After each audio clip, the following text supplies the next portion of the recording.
The Whispering Town, a chronicle of unspoken terror. The winding road snaked through a thick forest, sunlight struggling to pierce the dense canopy of leaves. Maya gripped the steering wheel, her knuckles white. The GPS signal had died miles ago, leaving her to navigate by a barely legible map and a nagging unease crawling up her spine. She was on her way to Hollow Creek, a remote mountain town nestled deep within a forgotten valley. Hollow Creek had become an obsession ever since a series of unexplained disappearances plagued the town. 5 people, all seemingly normal residents, had vanished into thin air within the last year. Search parties found nothing, no clues, no remains, just an unsettling silence that seemed to emanate from the very mountains themselves. Maya, a young, tenacious journalist known for her investigative prowess, refused to believe it was simply a string of unfortunate events. Driven by a potent mix of ambition and a morbid curiosity, she decided to unravel the truth, even if it meant venturing into the heart of an unsettling mystery. As she crested a hill, the dense forest abruptly gave way to a breathtaking vista. Below, nestled in a valley cradled by snow-capped peaks, lay Hollow Creek. White clapboard houses with flower-filled window boxes lined a single, dusty main street.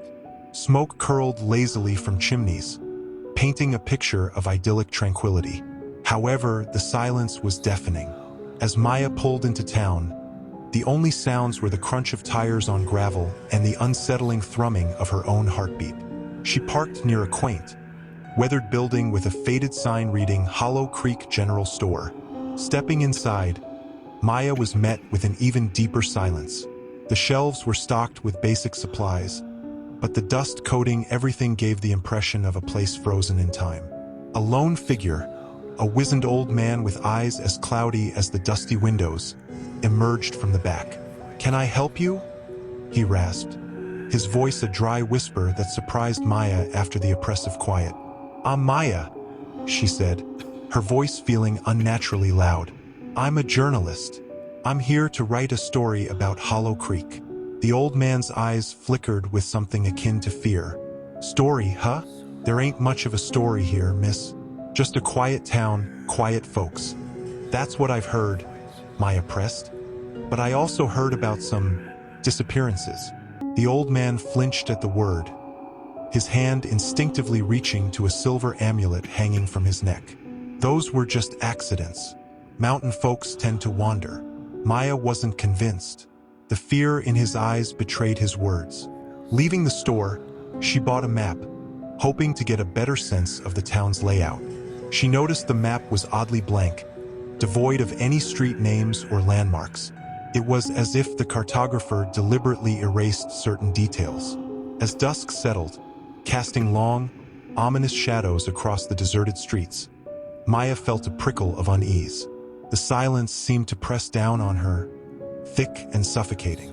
She tried to make conversation with a woman tending a garden, but the woman simply smiled tightly and scurried inside, shutting the door firmly. Later that night, staying at the only inn in town, a creaky, ramshackle building with a musty smell of abandonment, Maya noticed the lack of electricity. The townsfolk used oil lamps and candles, casting flickering shadows on the peeling wallpaper of her room. Tossing and turning, she couldn't shake the feeling of being watched. Every creak of the floorboards sounded like approaching footsteps. Finally, unable to sleep any longer, Maya decided to explore. Stepping outside, she was shocked to see the entire town bathed in an eerie moonlight. The silence was absolute, broken only by the distant cry of an owl. Then, she saw it, a faint glow emanating from the center of town. Curiosity getting the better of her, Maya crept towards the source of the light. It led her to a clearing, where a small group of townsfolk, including the old man from the store, stood in a circle. In the center, etched on a weathered stone altar, was a cryptic symbol, glowing faintly. Around the altar, bowls of unidentifiable, viscous liquids simmered, filling the air with a pungent stench. As Maya watched, mesmerized by the bizarre ritual, a horrifying figure emerged from the shadows at the edge of the clearing. It was tall and skeletal, its form shrouded in darkness, its face obscured by a swirling mass of inky tendrils. A wave of bone-chilling dread washed over Maya, making her breath hitch in her throat. Suddenly, a twig snapped beneath her foot. The townsfolk whirled around, their faces contorted in a mix of fear and fury. Before Maya could react, a rough hand clamped over her mouth, stifling her scream. It was Ethan, a gaunt man with haunted eyes she had seen briefly at the inn. He dragged her away from the clearing, deeper into the woods.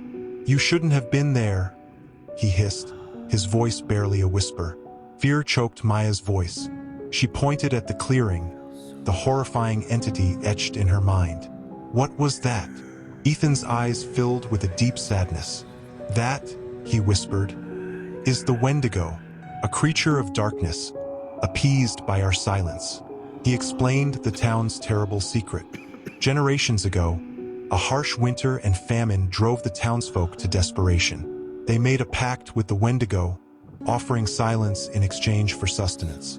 Any spoken word after nightfall would awaken the entity, leading it to claim a soul to appease its hunger. "We've all lost someone," Ethan choked out. "But without the Wendigo, we would have all perished." Maya's mind reeled. The disappearances weren't accidents. They were sacrifices, a horrifying price for the town's survival. She understood the fear etched on the townsfolk's faces, the desperate need for silence that had become their only defense. But what about the map, devoid of details? "Why hide the truth?" she asked. "Outsiders," Ethan spat. "They wouldn't understand. They'd bring noise, anger, everything that awakens the Wendigo." The weight of the revelation settled on Maya like a shroud. She was trapped in a town bound by a chilling pact, a pawn in a deadly game of silence. But Maya, fueled by a reporter's tenacity and a flicker of hope, refused to accept their fate. "There has to be another way," she said, her voice barely a whisper. Ethan scoffed. "There isn't. The pact has been made. It's the only way to keep the Wendigo at bay." Undeterred, Maya spent the next few days researching.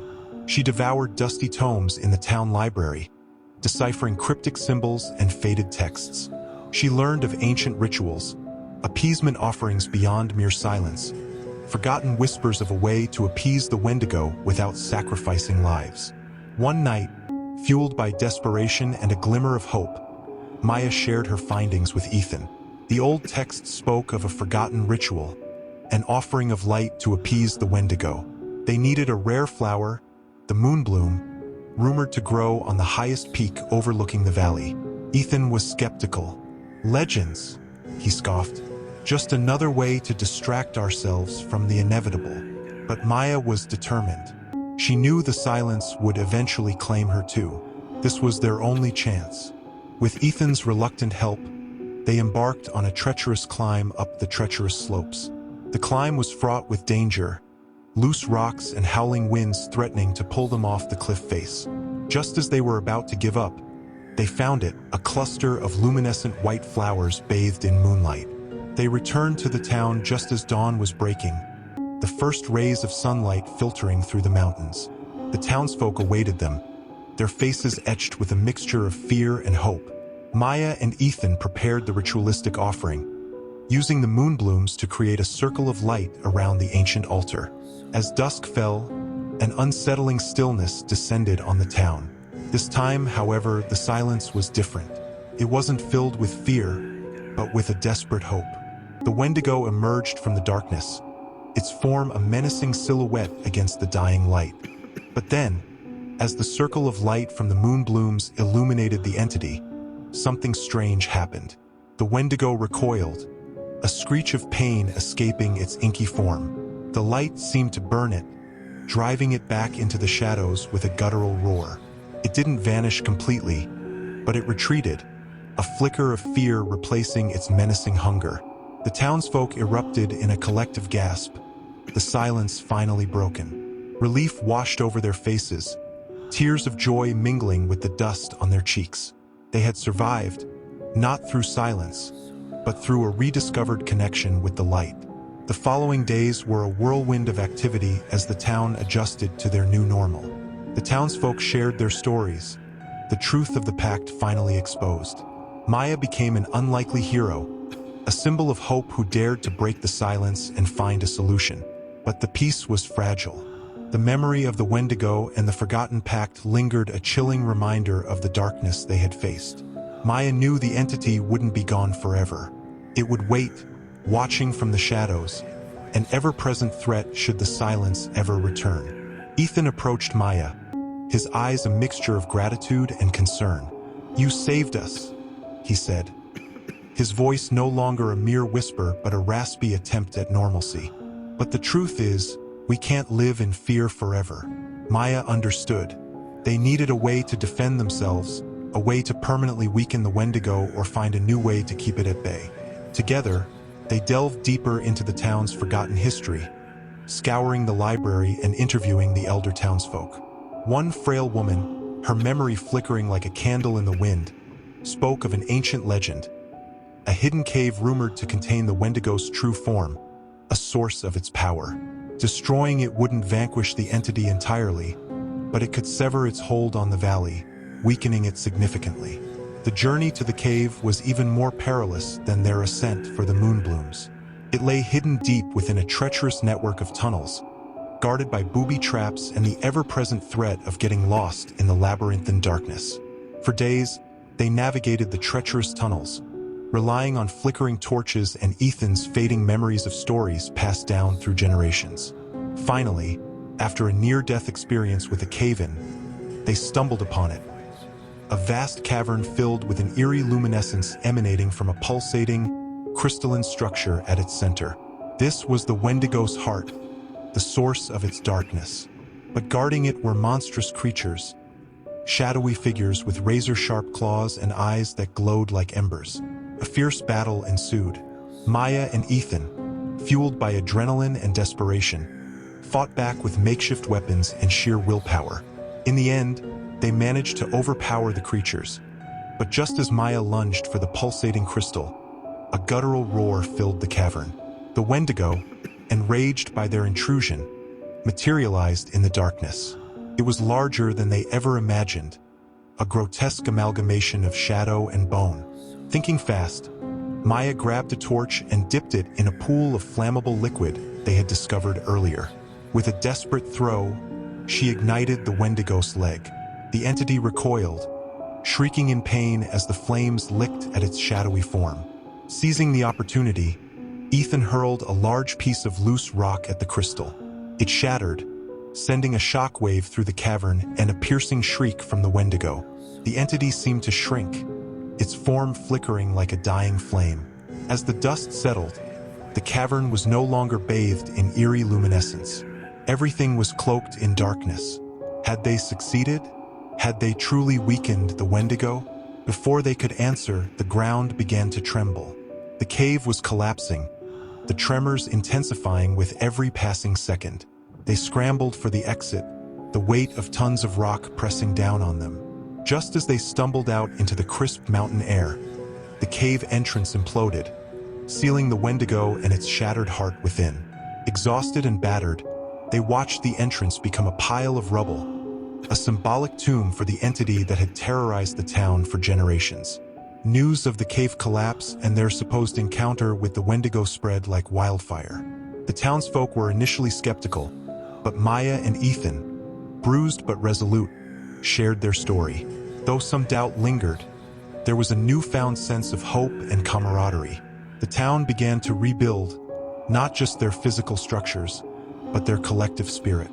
They learned to embrace the silence not as a fear-induced pact, but as a reminder of their harrowing past and the hard-won peace they now enjoyed. Maya, forever changed by her experience, decided to stay on for a while, helping the town document their history and prepare for the future. She knew the Wendigo might return someday, but for now, the silence was theirs to reclaim, a quiet hum of life instead of a chilling shroud of fear. However, as she sat on her porch one evening, watching the sun set over the valley, a flicker of movement in the distance caught her eye. A dark shape, almost indiscernible against the twilight, moved through the trees on a distant peak. It could have been a trick of the light, a shadow playing tricks on her mind. But in her heart, Maya knew it wasn't. The Wendigo, weakened but not vanquished, was still out there, a chilling reminder that darkness could linger at the edges of even the brightest light. And Maya, the chronicler of unspoken terror, knew she might have to pick up a pen to fight a different kind of battle in the future.